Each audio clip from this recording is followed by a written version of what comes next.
Welcome to the InfoWars Nightly News. I'm Leanne McAdoo, and here is what's coming up on this Thursday, October 17th edition. Tonight, new Chase regulations are a war on cash and a war on small business. But Chase says, don't worry. Restrictions on you are to lower their risk, like Cyprus, remember? And TSA documents reveal that they know airport procedures are contrived security theater. All that and more on tonight's InfoWars Nightly News.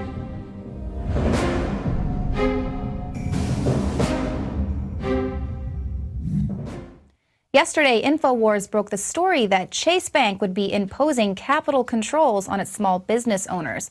Well, Chase Bank responded to that story after it went viral yesterday by saying that concerns over the capital controls were an overreaction, while admitting that it is imposing limits on cash transactions and banning international wire transfers for business customers.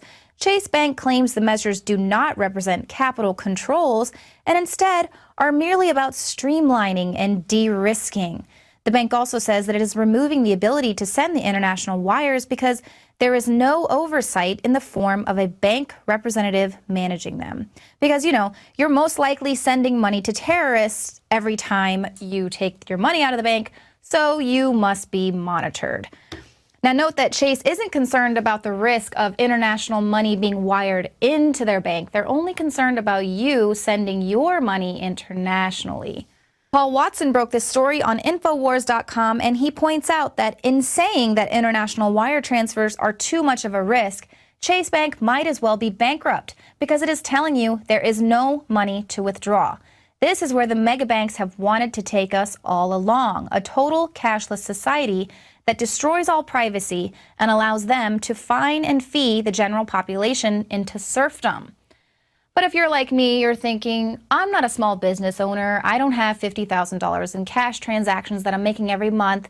This is not a problem for me. But it is a problem. It's directly a problem to small businesses and people just like you and me, even though we don't have a lot of money. If we go to the grocery store or a restaurant, in order for those places to avoid paying the fees that are going to come along with large cash deposits, they're just going to stop accepting cash altogether, which means a cashless society, all of our money would be digital in the banks, which means when we see the pending economic crash that's going to happen, we're not going to be able to take our money out of the banks. And it's actually just the perfect setup for the bail-ins, which is what we saw in Cyprus. But according to Chase, everything is fine. There's nothing to worry about. Their response was that these changes were being implemented to better serve our customers. They did not explain, however, how blocking all international wire transfers would better serve their customers. The new restrictions are particularly ironic because JP Morgan Chase is a primary shareholder and thus owner of the Federal Reserve, which has been responsible for sending trillions of freshly printed dollars outside of the country over the last several years. There is absolutely no legitimate reason for why one of the world's biggest banks just restricted the outward flow of cash from domestic businesses to their international contacts, unless, of course, you stop to consider that the United States is and has been on the brink of collapse for nearly a decade. Capital control is an economic strategy designed to limit the transfer of money. It is a strategy implemented only during times of economic or financial stress, and it is usually a precursor to wealth seizure by the state. But you say, it can't happen here. Well, you know what? It can, and it will. In fact, Cyprus-style wealth confiscation is now starting to happen all around the globe. Poland said in September it will transfer to the state many of the assets held by private pension funds, which may be unconstitutional because the government is taking private assets away from them without offering any compensation. EU finance ministers approved a plan in June for dealing with future bank bailouts. They're forcing bondholders and shareholders to take the hit for bank rescues ahead of the taxpayers. A bail-in is now being organized for the oldest bank in Italy, and the solution to bank failure in New Zealand will see small depositors lose some of their savings to fund big bank bailouts. Even Canada's Economic Action Plan for 2013 proposes to implement a bail-in regime for systemically important banks. So what does this mean for us? Well, what it means is that governments of the world, not just governments here in America, are eyeing our money as part of the solution for any future failures of major banks. But you might be saying, oh, what's the big deal? We bailed out those banks that were too big to fail in 2008 with all that TARP money, and I didn't really feel it. Well, that's because we bailed them out with taxpayer dollars. The bailout is the banksters robbing us collectively and mostly deferred. They just add it to the national debt. But a bail-in is when the banksters are robbing us individually and immediately. They're going directly into our banking account, into our savings account, pensioners.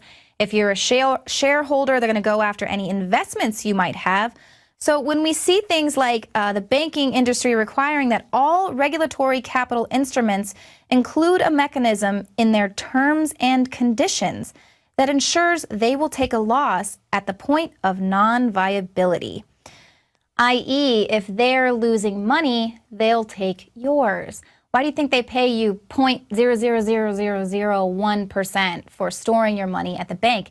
It's not because you're storing the money at their bank and they're holding it for you. No, it's because they see that money as a loan. And you are just an unsecured creditor, which if they default, guess who's not going to get paid? Well, coming up, we'll hear what Obama has to say about the new normal. And then we have some new breaking here at Infowars.com information about the TSA.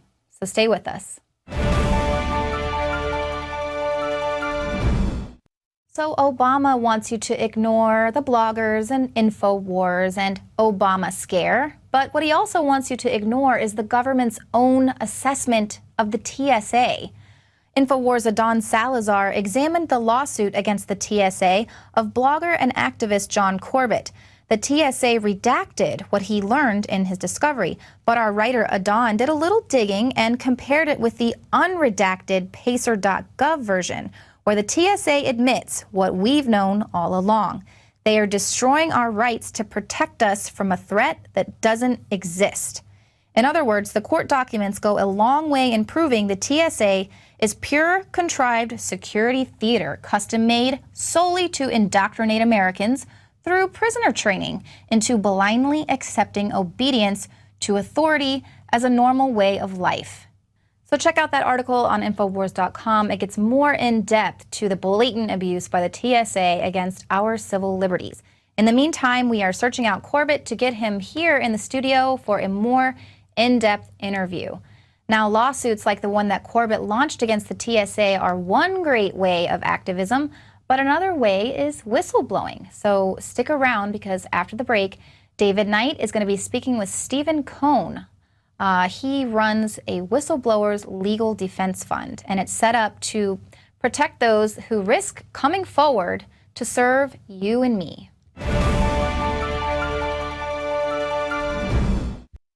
Well, despite Washington's resolution of the debt ceiling deadlock, the fundamentals for a potential to default remain unchanged. That's why a Chinese agency has downgraded the U.S. credit rating. They say the fundamental situation that the debt growth rate significantly outpaces that of fiscal income and gross domestic product remains unchanged. And they added that Washington's solvency was vulnerable as old debts were still repaid through raising new debts. Hence, the government is still approaching the verge of default crisis, a situation that cannot be substantially alleviated in the foreseeable future. So in other words, our biggest creditor has downgraded our rating and will now make it even more expensive for the U.S. to borrow money. But hey, what's the answer to all of this? I know, raise the debt ceiling indefinitely. Here's Gigi Arnetta to explain. Thank you, Leanne. So the bill last night basically put the United States of America into perpetual debt. Let me explain. What happens now is instead of waiting and deciding on a debt ceiling, our government will automatically default to a higher debt ceiling, which means we're authorizing ourselves to spend more money unless something happens in the House. So basically the guys up on Capitol Hill have a lot of work to do to keep the debt ceiling from automatically going up, which is crazy because who does business that way? And something else to look at. What are the Chinese and the other people that we owe money to thinking? It's like having a credit card and just saying, you know what, I'm going to go ahead and keep charging, and the person who's loaning us the money has no power over that. Well, in theory, the way we're doing it anyway. So I'm sure that the Chinese right now are frowning at the fact that we just think we can keep spending. Again, this bill is available online. Back to you, Leanne. Oh, but that's okay. Just ignore that. It doesn't make any sense. But overspending is the new normal now in the Obama administration. And if you have a problem with that, King Obama says, ignore the naysayers. All of us need to stop focusing on the lobbyists and the bloggers and the talking heads on radio and the professional activists who profit from conflict and focus on what the majority of Americans sent us here to do. What are you still doing here? Did you not hear your dear leader? He said to ignore us here at the truth-telling media and just allow him and his ilk to continue doing the job that they're there to do. Destroy America. That's right. He wants you to ignore the fact that under Obama, our deficit is off the charts. And he wants to continue to just increase spending in his diabolical pursuit of destroying this country. He wants you to just listen to him and his mainstream media bootlickers and look away, just look away as they rob us and future generations of our livelihood and our sovereignty. He wants you to look away from the outlets that give you the cold, hard facts about what's really going on and just focus your attention on the media that wants to continue not reporting on reality. Don't believe me? Well, when was the last time you heard the mainstream media reporting on the debacle that is Obamacare? As the blob grows, aka the U.S. government, Obamacare will not go away. Except to India, of course, because the company who's handling the healthcare.gov site outsources to India. Way to go, Obama, shipping our jobs overseas. And here's the kicker. Now, hold on to your seats, because it sounds like Solyndra.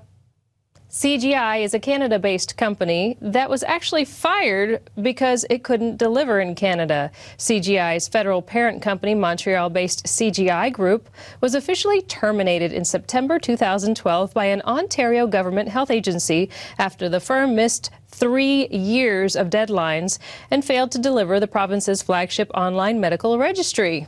John McAfee, who founded the cybersecurity company of the same name but's no longer associated with it, said, "I'll ask you your social security, your date of birth, and an hour later, I can empty your bank account."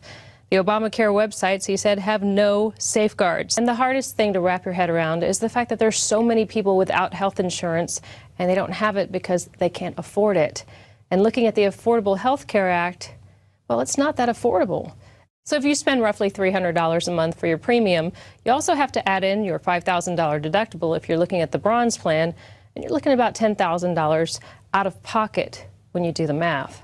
So what is a person supposed to do if they've lost their job? I mean, it comes from your taxes from the year before. Think about it. Does it really solve the problem of people not having health care? So before I go, marinate in this for a moment. The government's telling you you have to buy health care. You don't know how much it's going to cost exactly. You're not really sure what kind of coverage you're going to get exactly. You don't know how much you're going to pay in prescriptions exactly. And it's probably going to come out of your bank account, which means they have access to your finances. Or maybe the IRS will show up at your door with a gun. I'm Gigi Arnetta for the InfoWars Nightly News. Now you can watch Alex Jones live at Infowars.com/show. You'll find links to all of our content there and a free 15-day trial for Prison Planet TV. You can also browse the network, the InfoWars Nightly News, and over 60 movies and documentaries all together in one place. You can watch the Alex Jones radio show live as it happened. So check it out, Infowars.com/show.